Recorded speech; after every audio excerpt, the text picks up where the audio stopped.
Greetings and salutations, everybody. Welcome to another Hammer throwback here. For those who are new, I like to make these little videos about films that I enjoy and want to share.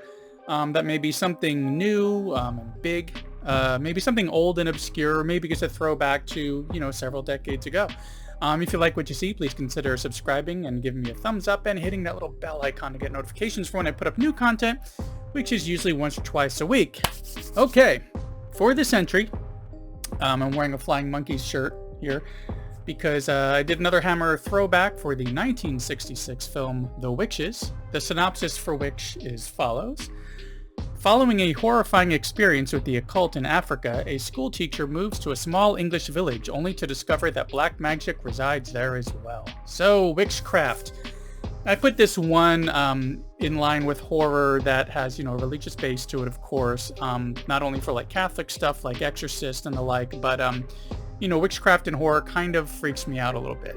There's something about the unknown, the unseen, but heavily believed and worshipped in religion that really gets to me. Knowing that you might not be able to simply run away from your problems in this or whatever's after you, this spiritual side that can chase you down. So, in this story where our main character kind of, escapes from this schoolhouse in Africa where she had this run-in with like a local witch doctor, she runs far, all the way back to England and ends up in a very sweet small town. So, of course, in true horror fashion, everything seems fine. She can build a life here once she kind of, gets used to the rhythm of the town, settled in, right? Everything will be fine. I mean, all that Africa stuff way over in another continent, but not really. These dark forces in play in this town, there are dark forces at play in this town as well. Strange happenings, these headless dolls with pins all over them kind of being found by some kids, some mysterious illnesses and accidents, for some of the locals, and even weird like reactions and exchanges throughout. But one interesting character we get in this was character, I believe she's named Stephanie, who's a writer and has researched many topics, including the prevalence of witchcraft among women, particularly older women who are no longer holding on to what they perceived as like, the same power of youth that they had before, previously. So they start to delve into some old, occult interests in an attempt to regain some of that power that they lost as they grew older. And, throughout this, our main character, Gwen, is increasingly suspicious, to the point where she kind of gets herself in some trouble and is even institutionalized for a while with, memory loss, like a long while. I believe it was about a year that she was away. So then upon trying to kind of come back, from this facility to this town, settle back in, putting all the suspicions and worries behind her, she discovers there's more going on. This witchcraft control over the town and its people is much stronger and further reaching than, even she had imagined before. So we get my favorite horror aspect, being trapped and cut off.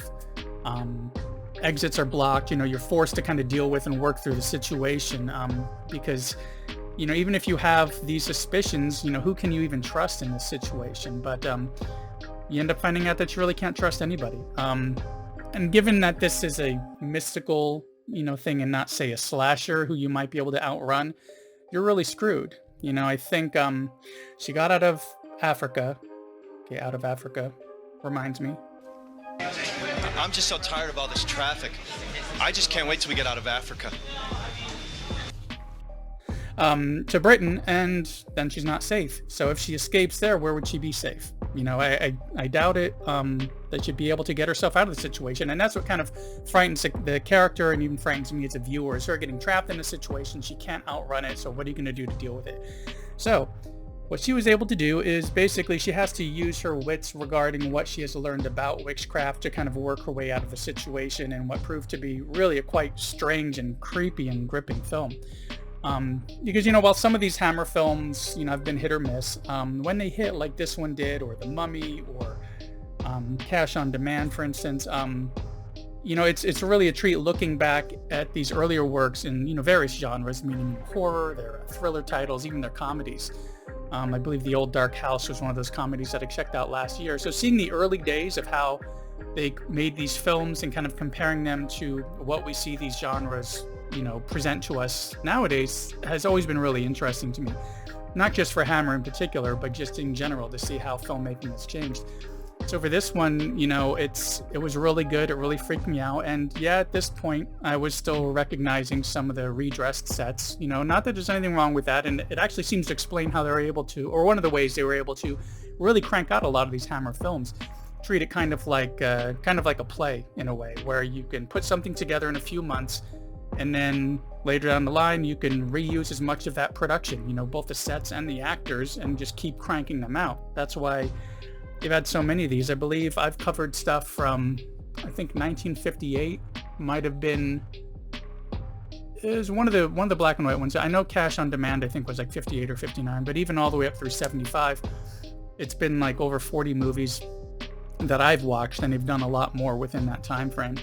But you know, it's really been great, and it's been lovely to see kind of what they do as they do these next productions. But anyways, The Witches, I'm not sure where you can find it right now. It is kind of difficult to even search for on IMDb because there's so many movies called Witches, but just look for The Witches, and it'll be one that came out in 1966.